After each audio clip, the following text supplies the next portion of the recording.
रहा है। इसके अंतर्गत चौथे अध्ययन की हमारी चर्चा चल रही है। पिछले सेशन में हमने जाना कि यह जीवन है वो बहुत ही हमारा स्वल्प है, यानी हमारी जो उम्र है, हमारी एज है वो बहुत लिमिट है।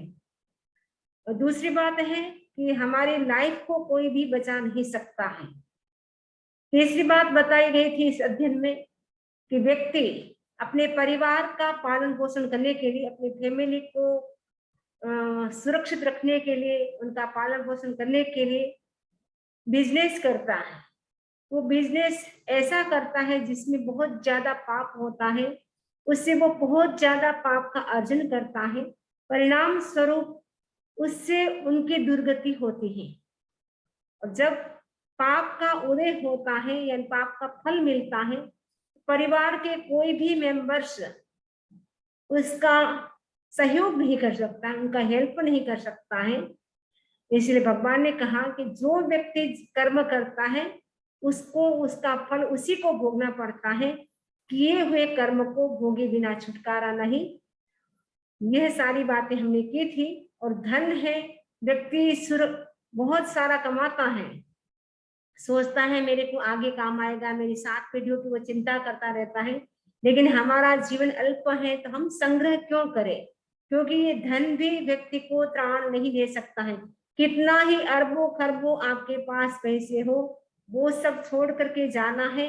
लास्ट टाइम होता है, लाखों रुपया देने के बाद भी डॉक्टर है वो भी व्यक्ति की लाइफ को नहीं बचा सकता है। सब कुछ छोड़ करके जाना है। अभी लता मंगेशकर अभी अभी अभी कुछ दिनों पहले ही सुना है कि उनकी मृत्यु हो गई है। उनके पास कितना निकला? 100 करोड़ 120 करोड़ रुपए निकला है, 120 करोड़ रुपया। और वो सब उन्होंने चैरिटी में दे दिया, वो अच्छी बात है। लेकिन उन्होंने एक गाना गाने में वो 40 लाख रुपए लेते थे, 40 लाख रुपए लेते थे। इतना महंगा उनका एक गाना था। लेकिन आज वो गए खाली हाथ गए, कुछ भी नहीं लेके गए। व्यक्ति कितना धन प्राप्त करने के लिए कितने कितने पाप कर्म करता है, लेकिन साथ में कुछ भी नहीं जाता है। और अंतिम समय में डॉक्टर भी कितना ही पैसा दे दो, वो भी श्वास नहीं ले सकता है, यानी हमारी लाइफ को वो भी नहीं बचा सकता है। तो यह 5 श्लोकों की हमने चर्चा की थी। आज हम छठे श्लोक की चर्चा करेंगे। तो 5 श्लोकों में किन किन बातों की चर्चा की गई वो मैंने आपको जिस्ट में बता दिया है। आज हम छठे श्लोक से चर्चा करेंगे। तो सबसे पहले हम श्लोक का उच्चारण करेंगे। सुप्तेषु यावे पड़े बुद्ध जीवी, नवीस से पंडे आसु पंडे, घोरा मुहूर्ता बलम शरीरम, मारुंड पक्षी वचरपमत्तो। सुप्तेषु यावी परिबुद्ध जीवी, नवीस से पंडी आसु पंडे, घोरा मुहूर्ता अबलम शरीरम, हारुंड पक्षी व चरपमत्तो। इस श्लोक में बताया जा रहा है आसु पन्ने यानी आसु पन्ने आसु प्रज्ञ पंडित यानी पंडित, सुत्ते से यानी सोए हुए व्यक्तियों के बीच भी परिबुद्ध जीवी यानी जागृत रहता है। न विष से यानी प्रमाद में विश्वास नहीं करता है। और घोरा मुहूर्ता, मुहूर्ता यानी काल है वो क्रूर है। और शरीर कैसा है? अबलम यानी दुर्बल है, कमजोर है, वीक है। भारुंड पक्षी, भारुंड पक्षी की तरह अपमत्तो सर यानी अप्रमत होकर के विचरण करे। इसमें बताया है कि आंसू प्रज्ञ पंडित सोए हुए व्यक्तियों के बीच भी जागृत रहे, प्रमाद में विश्वास न करे।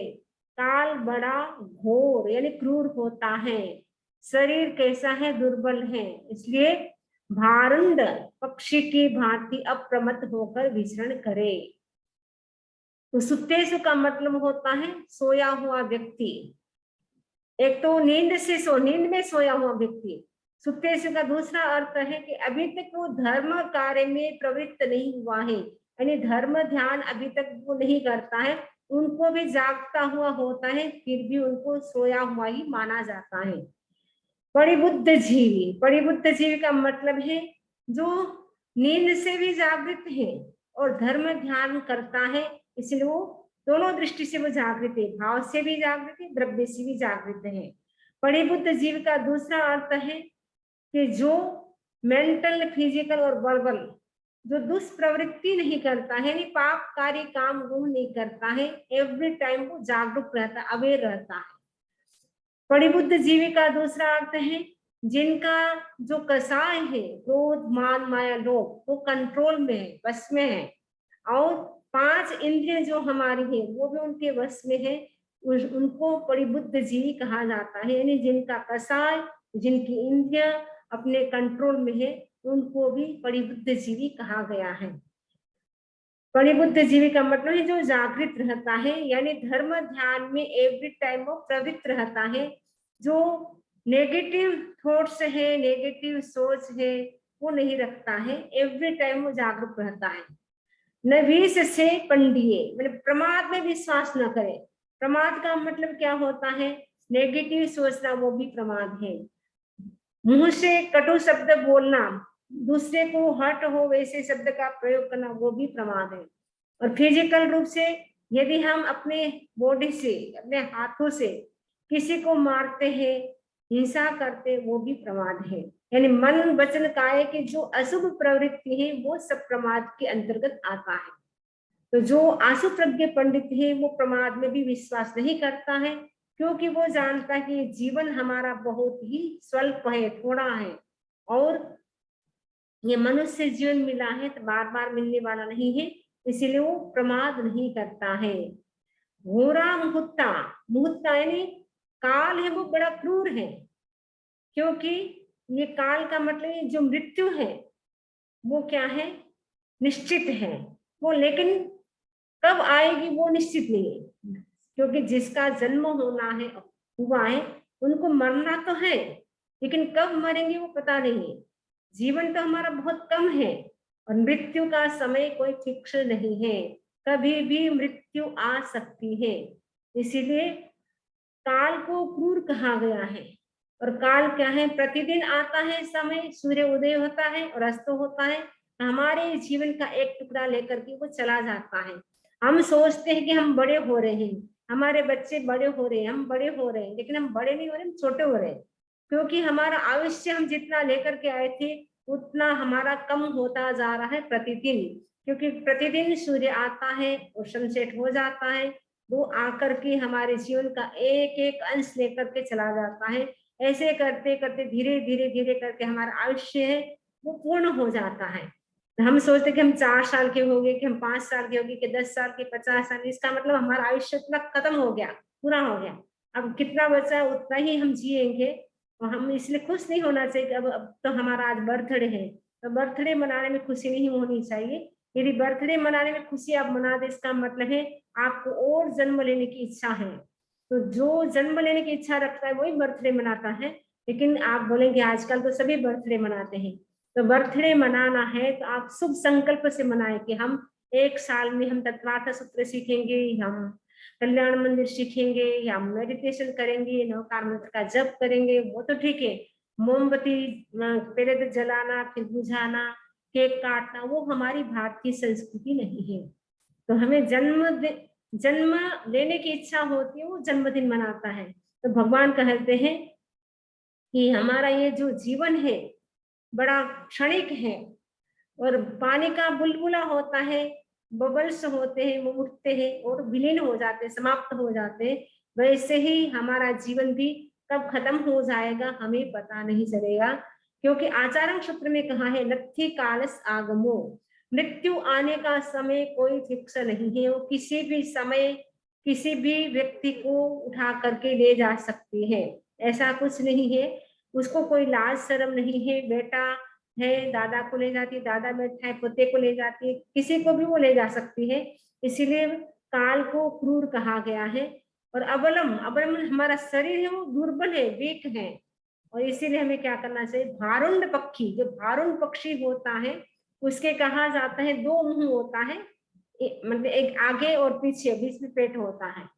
तो भारुण पक्षी होता है वो एवरी टाइम अवेयर रहता है, क्योंकि उसको ऐसे लगता है कि कोई दूसरा मुंह है, वो कोई भी फल ना खा ले, यदि वो खा लेगा तो मेरी मृत्यु हो सकती है। इसके लिए वो क्या करता है, भारुण पक्षी है एवरी टाइम जागरूक रहता है। जो जागरूक नहीं रहता है उनकी मृत्यु भी हो जाती है। एक इसमें कहानी भी आती है कि भारुण पक्षी था, उसके दो दो मुंह होता है और एक पेट होता है। एक बार क्या है, समुद्र की यात्रा पे थे, तो समुद्र में एक बहुत ही टेस्टी फल आ रहा था। भारुण पक्षी क्या करता है, उस टेस्टी फल को खाता है और खाना जब टेस्टी फल खा लिया उसके बाद उसने दूसरे मुंह से कहा, अरे ये तो बहुत ही टेस्टी था फल, बहुत अच्छा था। उसने कहा कि मुझे भी थोड़ा खिलाओ, मैं भी उसका टेस्ट लूं। तो उस पक्षी ने कहा, भारुण पक्षी ने कहा कि अपना दोनों का पेट तो एक ही है, मैंने खा लिया, तुम नहीं खाओगे तो क्या फर्क पड़ेगा, क्योंकि मैंने खाया है तो तृप्ति तो तुमको भी हो जाएगी, संतुष्टि हो जाएगी, तुम्हारा भी पेट भर जाएगा, क्योंकि पेट हम दोनों का एक है। उसने बहुत कहा मुझे थोड़ा चखाओ, पर उसने नहीं दिया। जो बचा था वो अपनी पत्नी को दे दिया। भारुण पक्षी का जो पत्नी थी उसको बचा हुआ था फल, वो दे दिया। तो उस दूसरे मुंह को बहुत बुरा लगता है कि टेस्टी फल आया, मुझे नहीं चखने दिया। और कुछ दिनों के बाद क्या होता है, विष फल आता है। तो विष फल वो क्या करता है, दूसरा मुंह कहता है कि तुमने मुझे नहीं चखाया था, अब तुम भी देख ले तेरा क्या होने वाला है। उसने कहा, अरे तू विष फल खाएगा तो मृत्यु हम दोनों की हो जाएगी, क्योंकि पेट तो दोनों का एक ही है। बहुत मना करता है लेकिन वो मानता नहीं है कि तुमने मेरे साथ ऐसा किया, मैं भी ऐसा करूंगा। तो विष फल खा लिया, रिजल्ट क्या हुआ, दोनों दोनों की ही मृत्यु हो गई। यदि वो नहीं खाता तो नहीं होती, उसने जागरूक नहीं रहा। क्योंकि भारुण पक्षी तो एवरी टाइम जागरूक रहता है, लेकिन कभी कभी भारुण पक्षी ऐसे भी होते हैं, बदला लेने की भावना से वो ऐसा गलत काम भी कर लेते हैं। लेकिन भारुण पक्षी होते हैं वो एवरी टाइम जागरूक रहते हैं, कहीं कोई गलत काम हमारे से न हो जाए, वो जागरूक रहते हैं। तो भगवान महावीर के लिए भी उपमा दी जाती है कि भगवान महावीर स्वामी भारुण पक्षी की तरह अप्रमत्त रहते थे, अवेयर रहते थे, जागरूक रहते थे। तो हम सभी को भी जागरूक रहना है। ये मनुष्य जीवन मिला है वो बहुत ही थोड़े समय का है, लंबे समय का नहीं है। तो 40, 50, 60, 70, 80, 90, 100, आखिर तो हमें यहाँ से जाना है। इसलिए हमें क्या करना है, अप्रमत्त रहना है, यानी जागरूक रहना है, अवेयर रहना है। किसके प्रति, आत्मा के प्रति। नेक्स्ट श्लोक है, चरे पयायिं परिसंकमाणो जं किंचिपासं इह मन्यमाणो लाभंतरे जीव्यवोहयित्ता पच्छा परिन्नाय मलावधंसे। चरे पयायिं परिसंकमाणो, पयायिं का मतलब पग पग पर, परिसंकमाणो यानी शंका खाता हुआ, भय खाता हुआ, चरे मनी चले। जम किंचिपासम इहमन्न मानो, जम किंचन थोड़ा सा भी जो दोष है उसको भी पास यानी बंधन मानता हुआ चले।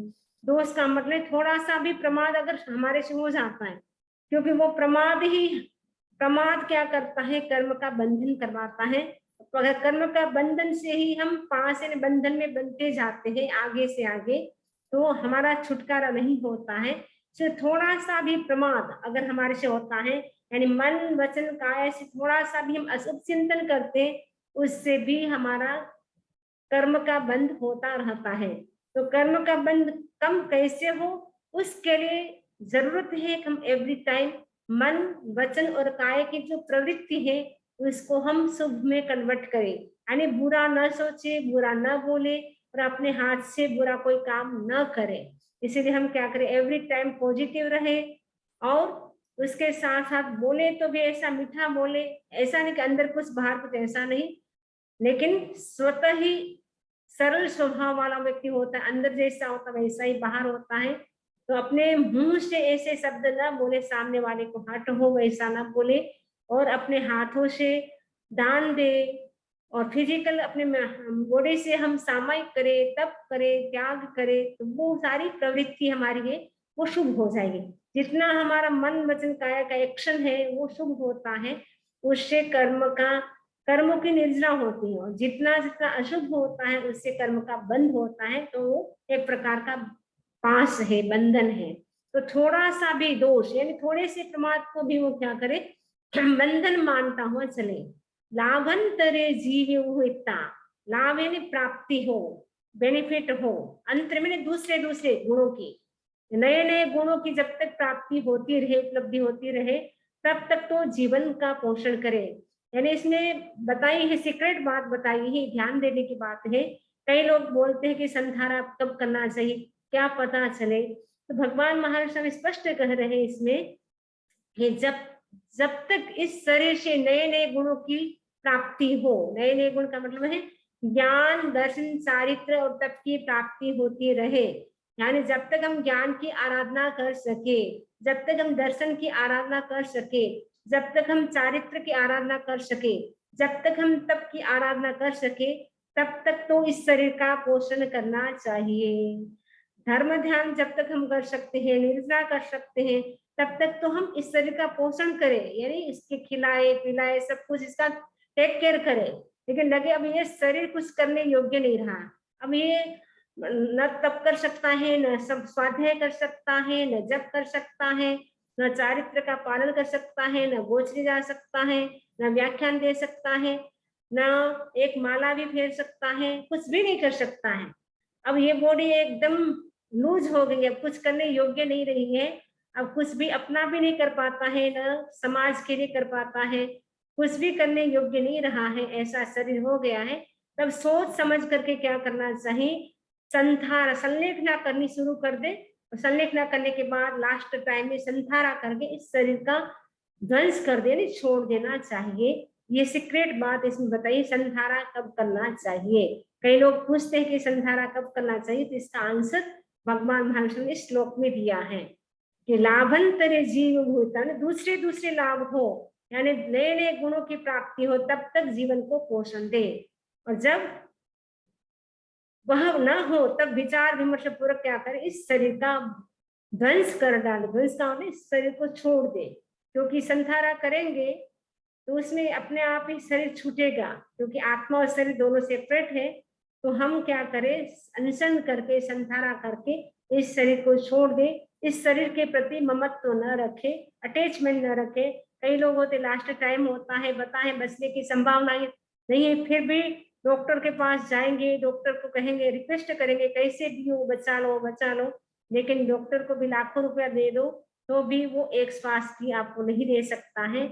इसीलिए भगवान कहते हैं कि जब तक लगे कि आप अपने लिए धर्म ध्यान कर पाते हैं, निर्जरा कर पाते हैं, कुछ करने योग्य है आपका शरीर, तब तक तो इसका पालन पोषण करें। जब लगे कि कुछ करने में समर्थ नहीं है, तब उस शरीर को छोड़ दे इच्छा से, संधारा के साथ। नेक्स्ट श्लोक है, छंदम निरोहेण उवे मोक्षम आसे जहाँ सिक्खियवम मधारी वायम वाशायं सरपमत्तो तम्हा मुनि किप्पमुवे मोक्षम।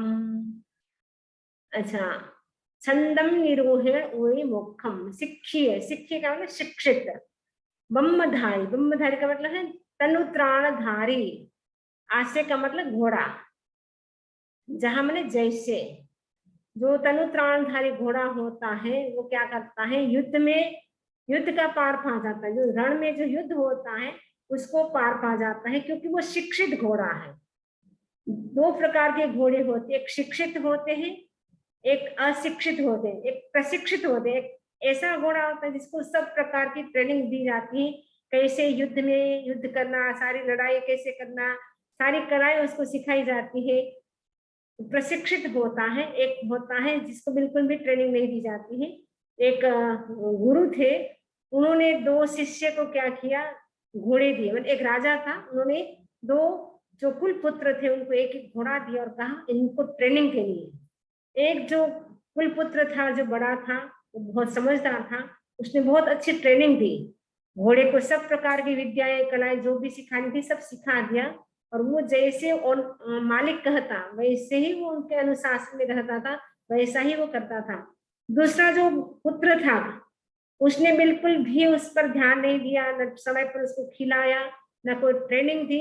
उसने सोचा राजा के पास इतने सारे घोड़े हैं, घोड़े को मैं ट्रेनिंग नहीं दूंगा, ट्रेन नहीं करूंगा तो क्या फर्क पड़ेगा। कुछ समय के बाद राजा ने कहा आप दोनों को इस घोड़े को लेकर के युद्ध में जाना है। जो शिक्षित घोड़ा था, ट्रेनिंग जिसको दी थी, वो घोड़ा तो क्या है युद्ध में भी जीत जाता है, यानी रण का पार पा जाता है। तो वो मालिक भी आराम से बच जाता है। जो दूसरा घोड़ा था उसको ट्रेनिंग नहीं दी गई थी, तो ट्रेनिंग न देने के कारण घोड़ा भी दुश्मनों के सामने पकड़ा जाता है, जो मालिक था उसको भी बंदी बना लिया जाता है। तो इसमें बताया है कि जैसे शिक्षित यानी शिक्षक के अधीन रहा हुआ और तनु त्राणधारी अश्व जैसे रण का पार पा जाता है, वैसे ही स्वच्छंदता का निरोध करने वाला मुनि संसार का पार पा जाता है। पूर्व जीवन में जो अप्रमत्त होकर विचरण करता है वह उस अप्रमत्त विहार से शीघ्र ही मोक्ष को प्राप्त हो जाता है। छंदम का मतलब इच्छाओं का जो निरोध करता है, क्योंकि हमारी इतनी सारी इच्छाएं हैं कि व्यक्ति की इच्छाएं शांत नहीं होती हैं। जब तक इच्छाएं शांत नहीं होगी तब तक हमारा संसार भी समाप्त नहीं होगा। तो इच्छा छंदम का इच्छाओं का जो निरोध है निरोध करता है, वो क्या करता है, मोक्षम उभे, मोक्षम यानी मोक्ष को उभे प्राप्त कर लेता है। यानी जब हमारी इच्छाएं समाप्त हो जाती है तब हमें मोक्ष की प्राप्ति होती है। और जो पूर्व वर्षों में अप्रमत्त रहता है, ने प्रारंभिक जब वर्ष होते हैं साधना के, वो उस समय वो अप्रमत्त रहता है, तो लास्ट टाइम भी वो अप्रमत्त हो रहेगा। स्टार्टिंग में वो प्रमाद करता है, तो वो फिर लास्ट टाइम उसको कैसे धर्म ध्यान याद आएगा, उस समय भी उसको कुछ भी याद नहीं रहेगा। इसलिए कहा कि जो पूर्व जीवन में प्रारंभिक जो टाइम होता है उसमें जब अप्रमत्त रहता है, तो अप्रमत्त रहने वाले को क्या है, मोक्ष की प्राप्ति होती है। जो प्रमाद करता है, प्रमाद करने वाले को कभी भी मोक्ष की प्राप्ति नहीं होती है। सपुब्बमेवं न लभेत जपच्छा बस ऐसो मासा से वायाणम विषये शिरिले आउयम्नि कालो मुनि सर्वसभे। सपुब्बमेवं न लभेत जपच्छा, जो पूर्व जीवन में अप्रमत्त नहीं होता और पिछले जीवन में भी अप्रमाद को नहीं पा सकता। यानी प्रारंभ में अगर वो प्रमाद नहीं छोड़ पाता है तो लास्ट में वो क्या छोड़ पाएगा, पिछले जीवन में अप्रमत्त हो जाएंगे, ऐसा निश्चय वचन शाश्वत वादियों के लिए है।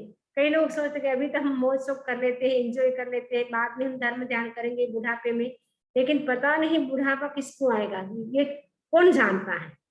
काल आएगा, कल आएगा, काल आएगा, हमें पता नहीं है।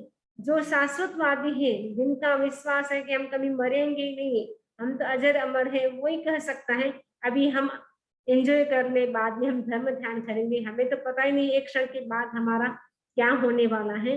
ऐसी स्थिति में हम कैसे कह सके कि जब हम वृद्ध होंगे तब हम धर्म ध्यान करेंगे। तो पूर्व जीवन में प्रमत्त रहने वाला आयु के शिथिल होने पर, मृत्यु के द्वारा शरीर भेद के क्षण उपस्थित होने पर विषाद को प्राप्त होता है। जो प्रमाद करता है, पूरी लाइफ वो अपने जीवन में कुछ धर्म ध्यान नहीं करता है, तो जब लास्ट टाइम आता है उस समय क्या है, उसको बहुत पश्चाताप होता है।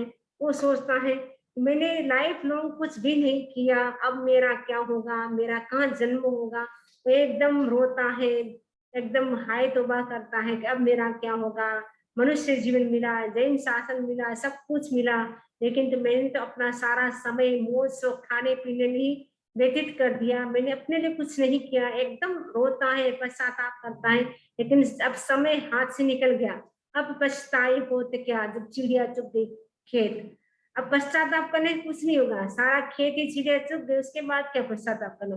वैसे ही सारा समय जो इतना हमको प्रेशियस समय मिला था मनुष्य जीवन का, उसमें हमने कुछ नहीं किया, तो लास्ट टाइम व्यक्ति को क्या रहता है, पश्चाताप ही रहता है। क्योंकि उसको पता है कि अब मेरा जो नेक्स्ट बर्थ है वो अच्छा होने वाला नहीं है, क्योंकि मैंने अपनी लाइफ में कुछ भी नहीं किया है, न दान किया, न पुण्य किया, न धर्म किया, न कुछ भी किया, मैंने कुछ भी नहीं किया। पूरी लाइफ मैंने खाने पीने सोने में और बिजनेस करने में ही व्यतीत कर दी। बच्चों को पैदा किया, बच्चों को बड़ा किया, उनकी शादी की, बस उसी में मैं रह गया, परिवार के मुंह में ही फंसा रह गया। मैंने अपनी आत्मा का कभी ध्यान ही नहीं दिया कि मेरी आत्मा कर्मों से कितनी भारी हो रही है, मैं कर्मों से कैसे मुक्त हो सकूं। मैंने कभी भी अपनी आत्मा का ध्यान नहीं दिया, उनकी ओर कभी भी मैंने ध्यान भी नहीं दिया। इसलिए अब मेरा क्या होगा, बस मुझको क्या है, निरंतर वो पश्चाताप होता रहता है, क्योंकि अब समय निकल गया, अब कुछ करने में भी समय नहीं रहा है कि वो कुछ अब कर सके धर्म ध्यान। उतने में तो वो मृत्यु आ जाती है और मृत्यु का वो ग्रास बन जाता है। तो ये समझ में आ गया आपको श्लोक, 10वां श्लोक। क्षिप्पं न शक्ये विवेकमेयुं तं हासमुत्थाय पहाय कामे समिच्चलोऽयं समयामहेसि अप्पाणरक्की चरमप्पमत्तो। क्षिप्पं न शक्ये विवेकमेयुं, क्षिप्पं माने शीघ्र ही, न समर्थ विवेक मैंने कोई भी मनुष्य है वो शीघ्र ही विवेक को प्राप्त करने में समर्थ नहीं होता है। तम्हा इसीलिए समुत्थान उठो, कामे पहाय काम भोगों को छोड़ो, समिच्च लोयम समया महेशी। जो महेश यानी मोक्ष की इच्छा करने वाला होता है वह क्या करता है, समिच्च लोयम सम्यक प्रकार से लोक को, समय में समता से लोक को क्या करता देखता है। अपान रखी चरम मत्तो, आत्मरक्षी होकर के अप्रमत्त होकर के वो विचरण करता है। कोई भी मनुष्य विवेक को तत्काल प्राप्त नहीं कर सकता, इसलिए हे मोक्ष की याचना करने वाले महर्षि उत्थित बनो, जीवन के अंतिम भाग में अप्रमत्त बनेंगे। इस आलस्य को त्यागो, काम भोगों को छोड़ो, लोक को भली भांति जानो, संभाव में रमण तथा आत्मरक्षक और अप्रमत्त होकर विचरण करो।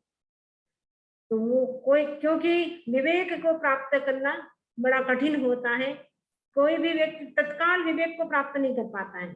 इसलिए कहा है मोक्ष की इच्छा करने वाले महर्षि तुम जागो, अब आलस्य है, आलस्य नींद प्रमाद उनको छोड़ो, त्यागो, काम भोगों में जो आप आसक्त हैं उन अटैचमेंट को छोड़ो, ये जो संसार है उसको अच्छी तरह से जानोगे, संसार क्या है, इसमें क्या हो रहा है, निरंतर जन्म मरण वही हो रहा है और कुछ भी नहीं है। जन्म लेता है व्यक्ति, फिर वो शरीर में कोई बीमारी आती है, ओल्ड एज आती है, फिर मृत्यु, फिर जन्म मरण, ऐसा चक्र संसार में चल रहा है। ऐसे तुम जानो संसार को। अब क्या करना है आपको, संभाव में रमण करना है, यानी बैलेंस रखना है, क्षमता रखना है, और आत्मरक्षक अपनी आत्मा की रक्षा करनी है। हम दूसरों की रक्षा करते, परिवार की करते रक्षा, लेकिन अपनी आत्मा की हम रक्षा नहीं करते हैं। आत्मा की रक्षा करो और अप्रमत्त होकर के विचरण करो। जो वो प्रमाद नहीं करता है उसको जल्दी मोक्ष की प्राप्ति होती है। मुहुं मुहुं मोह गुणे जयन्तम् अणे गुरुवासमणं चरन्तम् हासा फुसन्ति असमञ्जसञ्च न ते सुभिक्खु मनसा पौष्ये। मुहुं मुहुं माने बार बार, मोह गुणों, मोह गुणे मोह गुणों पर जयंत में विजय पाने का यत्न करने वाले, अणे गुरुवा समणम चरंतम उग्र विहारी, श्रमण को अनेक प्रकार के प्रतिकूल स्पर्श पीड़ित करते हैं, असंतुलन पैदा करते हैं, किंतु वह उन पर मन से भी द्वेष न करे। बार बार मोह गुणों पर विजय पाने का यत्न करने वाले, मतलब जो हमारा मोह है उसको जीतने वाला, ऐसे उग्र विहारी जो साधु होते हैं वो क्या करे, जब प्रतिकूल परीक्षा आए, क्योंकि 22 प्रकार की परीक्षा की हमने चर्चा की थी सेकंड चैप्टर में, तो जो 22 प्रकार के स्पर्श होते हैं, परीक्षा होते हैं, उनमें एक जो स्पर्श परीक्षा भी होता है, यानी स्त्री का परीक्षा होता है, स्पर्श होता है, तो अनुकूल स्पर्श होता है व्यक्ति को अच्छा लगता है, प्रतिकूल होता है वो अच्छा नहीं लगता है। उस वो प्रतिकूल जो स्पर्श पीड़ित करता है तो व्यक्ति क्या है, असंतुलित हो जाता है, बैलेंस खो देता है, किंतु वो उन पर भी मन से भी द्वेष न करे। सपोज बच्चर काट रहे हैं या कोई हमें परेशान कर रहा है, उनके प्रति भी हमें द्वेष नहीं करना है, क्योंकि जो जिसने मोह गुणों को जीत लिया है, यानी जिनका मोह समाप्त हो चुका है, वो किसी के ऊपर द्वेष नहीं करेगा, क्योंकि मोह व्यक्ति को सबसे ज्यादा तो अपने शरीर के ऊपर होता है, उसके बाद अपने बच्चों के ऊपर होता है, फिर अपने पति के ऊपर होता है। तो जिसने मोह को त्याग दिया है वो तो क्या है, प्रतिकूल परिस्थिति आएगी तो भी बैलेंस बनाए रखेगा, लेकिन जिसका मोह है अपने शरीर के प्रति, अपनी फैमिली के प्रति, वो क्या करेगा, थोड़ा सा किसी ने हमारे साथ बिहेवियर अच्छा नहीं किया तो हम तुरंत ही गुस्सा करेंगे, द्वेष करेंगे, लेकिन जिसने मोह को जीत लिया है वो ऐसा कुछ भी नहीं करेगा। मंदाय फासा बहुलोहणीचा तहप गारे सुमणम न कुज्जा रखज को हम विणेज्जमानम मायम न सेवे पयज्जलोहम। मंदाय फासा, कोमल अनुकूल स्पर्श बहुत लुभावने होते हैं, वैसे स्पर्शों में मन को न लगाए। जो कोमल स्पर्श होते हैं वो बहुत अच्छा लगता है, वैसे स्पर्शों में मन को न लगाए। जैसे कोमल, आपको सोने के लिए आपको बेड मिल गया तो आपको बहुत अच्छा लगेगा। अब वही आपको कड़ा बेड मिल गया, हार्ड, जो सोने में आपको अच्छा नहीं लगता है, तो आपको लग रहा है ये कैसा मिल गया। तो क्रोध का निवारण करें। जब प्रतिकूल परिस्थिति आती है, जब उस समय हमें क्या है, बैलेंस बनाए रखना है, उस समय गुस्सा नहीं करना है। तो कहा कि क्रोध का निवारण करें, मन में भी द्वेष न लाए किसी के प्रति, मान को दूर करें, यानी जो क्रोध है उसको भी दूर करें, मान यानी ईगो जो प्रॉब्लम है हमारी, अहंकार है, उसको भी दूर करें। माया का सेवन न करें। माया का मतलब है छल कपट लुकाव छुपाव जो होता है वो भी न करें, लोभ को त्यागे। ये जो चार कसा है, ये चार कसा है, जब तक हम उसको नहीं जीतते तब तक वीतराग हम नहीं बन सकते। वीतराग बनने के लिए एक क्राइटेरिया है कि कसाय को जीतना जरूरी है। क्रोध मान माया और लोभ, ये चार कसा है, वो हमें क्या कराते हैं, संसार में परिभ्रमण कराते हैं। संसार में अगर कोई परिभ्रमण कराने वाला है तो ये चार कसाय है। इसीलिए हम इन कसाय से हमें बचना है कि कितना हम मिनिमाइज कर सकते हैं। हो सके तो हम पूरा ही कसाय छोड़ना है, लेकिन हम एकदम नहीं छोड़ सकते हैं, तो कम से कम हमारा कसाय एकदम शांत रहे। जितना क्रोध शांत होगा, मान शांत होगा, माया शांत होगी, लोभ शांत होगा, उतना आसपास वाले व्यक्ति भी परेशान नहीं होंगे। यदि आप एकदम तेज गुस्सा करते हैं तो व्यक्ति क्या है, घर का वातावरण भी खराब होता है, आसपास के व्यक्ति भी परेशान रहते हैं कि घर की वाइफ कैसी है, बच्चा कैसा है, एनी टाइम गुस्सा ही करता है, सीधे मुंह कोई जवाब ही नहीं देता है, तो घर के लोग भी परेशान होते हैं। यदि अपनी प्रशंसा करते हैं, व्यक्ति को ईगो होता है, आई एम एवरीथिंग, मैं ही सब कुछ हूँ, मेरे बिना कुछ नहीं होता है, लेकिन संसार तो किसी के बिना रुकता नहीं, वो चलता ही रहता है। इसलिए हमें झूठा अभिमान नहीं करना चाहिए और माया भी नहीं करनी चाहिए। कहना कुछ करना कुछ, माया करने से तिरंज गति का आयुष्य का बंध होता है। एनिमल्स बर्ड्स जो आप देखते हैं, उस योनि में हमारा जन्म हो जाता है माया करने से। तो माया भी हमें नहीं करना है। कितना आप बच सकते हैं माया से भी, सुबह से शाम तक चिंतन करना है कि हम कितनी बार माया करते हैं, क्यों करते हैं, कितनी बार की, वो सारा चिंतन करना है। लोभ को भी त्यागी, यानी हम इच्छाएं हैं उनको हम कंट्रोल में करें, संतोष को धारण करें। जितना संतोष होगा उतना लोभ शांत होता जाएगा। तो क्रोध को तो हमें क्षमा से जीतना है, मान को हमें मृदुता से जीतना है, माया को हमें रिजुता से जीतना है, रिजुता यानी सरलता से जीतना है, लोभ को हमें संतोष से जीतना है। जब हमारे अंदर संतोष रूपी धन आ जाएगा, तब हमें संसार की सारी चीजें क्या है, धूल समान प्रतीत होगी। तो ये जो चार कसा है इनको भी हमें छोड़ना है मोक्ष जाने के लिए। जे संख्या तुच्छ पर बाई के बिच दोषाणु गया परज्जा, ए अहमित तितुंच मानो कंखे गुणे जाओ शरीर भयो तिबे में। जो अन्य तीर्थिक लोग जीवन साधा जा सकता है ऐसा कहते हैं। अन्य तीर्थिक का मतलब दूसरे दार्शनिक, यानी जैसे सांख्य दार्शनिक है, बौद्ध न्याय दार्शनिक है, न्याय वैशेषिक है, प्लेटो है, डेमोक्रेटिस्ट है, लाइबनिज है, जो दूसरे दूसरे वेस्टर्न फिलोसोफर्स हैं या इंडियन फिलोसोफर्स हैं, वो क्या बोलते हैं कि जीवन को साधा जा सकता है। यानी जब लास्ट टाइम होता है तो आयुष्य को हम बढ़ा सकते हैं, व्यक्ति को बचाया जा सकता है। वो कौन बोलते हैं, दूसरे दार्शनिक बोलते हैं। जैन दर्शन कभी ये नहीं कहेगा कि व्यक्ति का आयुष्य को हम बढ़ा सकते हैं या घटा सकते हैं, या हम उनकी लाइफ को हम बचा सकते हैं। जो जितना आयुष्य लेकर के आया है वो उतना ही भोगेगा, उसको हम न बढ़ा सकते हैं न घटा सकते हैं। एक श्वास भी किसी को हम न बढ़ा सकते हैं न घटा सकते हैं। वे अशिक्षित है, मतलब वो जो कहते हैं ना जीवन साधा जा सकता है, यानी जीवन को बचाया जा सकता है, वो अशिक्षित है, यानी ट्रेंड नहीं है। प्रेय और द्वेष में फंसे हुए हैं, वो राग, प्रेय का मतलब राग और द्वेष में फंसे हुए हैं, परतंत्र हैं, वे धर्म रहित हैं, ऐसा सोच उनसे दूर रहे। जो अन्य तीर्थिक लोग हैं उनसे दूर रहे, क्योंकि वो राग द्वेष में फंसे हुए हैं, परतंत्र हैं और धर्म रहित है, मतलब उनके जीवन में कोई धर्म नहीं है, ऐसा सोच उनसे क्या करें, हम दूरी बनाए रखें। अंतिम सांस तक सम्यक दर्शन ज्ञान चारित्र आदि गुणों की आराधना करें, कि हमारा अंतिम श्वास चलेगा तब तक भी हम ज्ञान की आराधना करेंगे, यानी स्वाध्याय करते रहेंगे, रिवाइज करते रहेंगे, क्योंकि बार बार जो भी याद करते हैं उसको भी रिवाइज करना पड़ता है। और नया ज्ञान प्राप्त करने के लिए हमें नई नई बुक्स पढ़नी होती है। शास्त्र पढ़ेंगे, नई बुक्स पढ़ेंगे, तब तो हमारा नॉलेज इंप्रूव होगा, वरना जो है वो भी रिवाइज नहीं करेंगे, वो भी समाप्त हो जाएगा।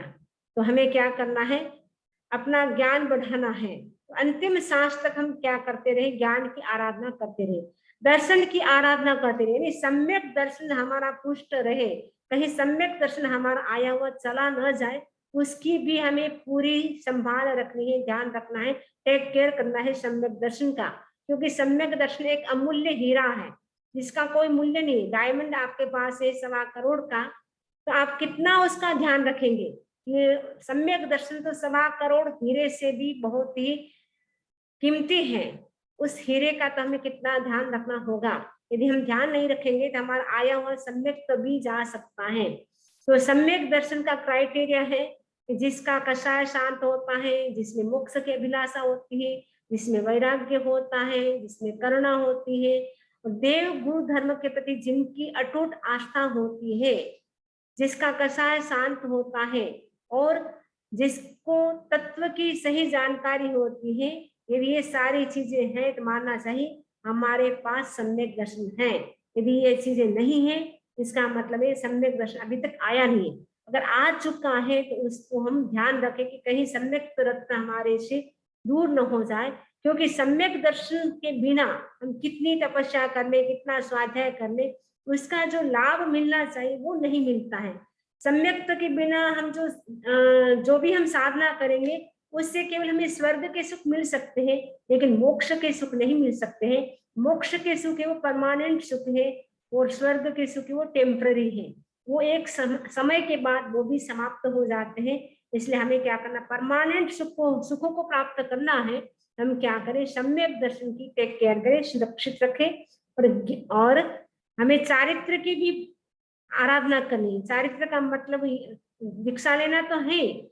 अगर दीक्षा न ले सके तो 12 व्रत आप धारण कर सकते। श्रावक के लिए कहा जाता है 12 व्रती श्रावक, यानी अहिंसा, सत्य, अचौर्य, ब्रह्मचर्य, अपरिग्रह, दिग्व्रत, उपभोग परिभोग परिमाण व्रत, अनर्थ दंड विरमण व्रत, सामायिक व्रत, देशावकाशिक व्रत, पौषध और यथाश्रम विभाग। ये जो 12 व्रत है उनकी आराधना करते रहे। उनको पहले स्वीकार कर ले, उसके बाद हर 15 दिन से देखे कहीं हमें दोष तो नहीं लग रहा है, हमने जो व्रत स्वीकार किए कहीं हमारे भंग तो नहीं हुआ है, उसका प्रायश्चित ले, उसको कैसे सुरक्षित रखे उसका ध्यान रखे। तो चारित्र की आराधना करे, यानी साधु होते हैं वो 5 महारथ, 5 समिति, 3 गुप्त की आराधना करता है। जो श्रावक होता है वो 12 व्रतों की आराधना करता है। साथ में जो 14 नियम होते हैं उनको भी वो प्रतिदिन करता है, जिससे जो समुद्र जितने पाप थे वो एक बूंद जितने रह जाते हैं। तो इसलिए 14 नियम भी बहुत अच्छे प्रतिदिन श्रावक को करना चाहिए। तो ये जो गुण है उनकी क्या करते, अंतिम समय तक आराधना करते रहे। सम्यक दर्शन, सम्यक ज्ञान, सम्यक चारित्र की अंतिम समय तक आराधना करते रहे, जिससे हमारा ये मनुष्य जीवन है जो हमें मिला है बहुत थोड़े समय के लिए मिला है। हमारे 5वें आर्य में आयुष्य भी बहुत कम है। चौथे आर्य में जन्म लिया होगा पता नहीं, उस समय व्यक्ति का आयुष्य बहुत लंबा होता था। पहले आर्य में तो और लंबा था, दूसरे आर्य में भी थोड़ा कम हो गया। लेकिन पहला आरा दूसरा आरा चलो यौगिक का था, उसमें कोई धर्म नहीं था, उसमें कोई अफसोस नहीं है कि हमने उस समय जन्म नहीं लिया। उस समय तो केवल एंजॉय करना था, केवल सुख भोगने के लिए था पहला आरा दूसरा आरा। तीसरे आरे के एंड में जब ऋषभ भगवान होते हैं उस समय धर्म होता है। उस समय तक कोई धर्म नहीं था। यानी ये 10 करोड़ा कोड़ी सागरोपम का अवसर पीढ़ी है, 10 करोड़ा कोड़ी सागरोपम का उत्सर पीढ़ी है। उसमें धर्म करने का समय कितना है, क्योंकि पहला आरा, दूसरा आरा, तीसरे आरा में तो एंड में धर्म होता है। और चौथा आरा जो 1 करोड़ सागरोपम में 42,000 वर्ष कम, तो चौथे आरे में धर्म होता है। 42,000 वर्ष में भी जो 5वां आरा है तब तक तो धर्म रहेगा, लेकिन छठे आरे में कोई धर्म नहीं रहेगा। फिर उत्तर पीढ़ी में भी वही से ही एक चौथा आरा है, उसमें ही धर्म होगा। यानी 2 करोड़ सागरोपम धर्म का है 20 करोड़ में से। 18 करोड़ सागरोपम तो ऐसा ही है, इसमें सुख का ज्यादा है, दुख का कम है। लेकिन वो धर्म ध्यान करने के लिए मात्र अवसर पीढ़ी में भी 1 करोड़ सागर रूपम का है समय, और उत्सर पीढ़ी में भी 1 करोड़ सागर रूपम का ही, बाकी सारा टाइम है बिना धर्म का है। और दूसरी गतियों में तो कोई धर्म है ही नहीं, नरक गति में, तिरंज गति में, देव गति में धर्म करने का कोई स्थान ही नहीं है। इसीलिए मनुष्य भाव में ही हम धर्म की आराधना कर सकते हैं। अंतिम समय तक, अंतिम श्वास चले तब तक भी हमारे मुंह से नवकार मंत्र निकलते रहे, और अरिहंत की शरण में जा रहा हूँ, सिद्धों की शरण में जा रहा हूँ, साधु मुनिराज की शरण में जा रहा हूँ, ऐसी अच्छी भावना करते रहे, सब जीवों से खमत कामना करें। लास्ट टाइम भी किसी के प्रति अगर हमारा द्वेष रह जाता है, किसी के प्रति राग रह जाता है, तो वापस हमारा जन्म उसके साथ ही होता है, द्वेष के रूप में होता है, तो द्वेष का संबंध चलता रहता है। अगर राग रह जाता है तो राग के रूप में चलता रहता है। तो राग और द्वेष दोनों ही कर्म के बीज है, वो संसार में परिभ्रमण कराने वाले हैं। हम क्या करें, अपने शरीर के प्रति राग को छोड़े, अपने फैमिली के प्रति, जो बच्चों के प्रति जो राग भाव है, या किसी के प्रति आपकी दुश्मनी है, उन सबको छोड़ेंगे, तभी वीतराग दशा प्राप्त हो सकेगी, तभी हमारा मोक्ष हो सकेगा। इसी आशा के साथ ओम अरहम, इस प्रकार हमारा यह चौथा चैप्टर जो उत्तराधन चित्र का था आज कंप्लीट हो जाता है। इससे संबंध किसी को कोई प्रश्न हो तो पूछ सकते हैं।